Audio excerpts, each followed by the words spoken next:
So guys, for this video guys, we're going to learn the laser sound. For the laser sound guys, meron tayong tatlong steps. Step 1 would be inhaling. Step 2, yung ika-curl natin yung lower lip para makuha natin yung sound.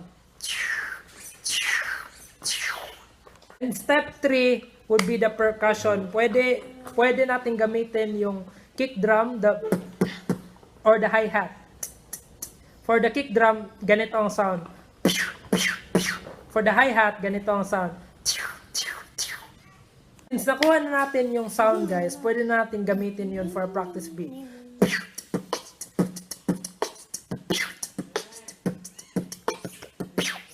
So yun guys, I hope meron kayo natutunan. This is Psych Maestro. Please like and subscribe. Psych Maestro out.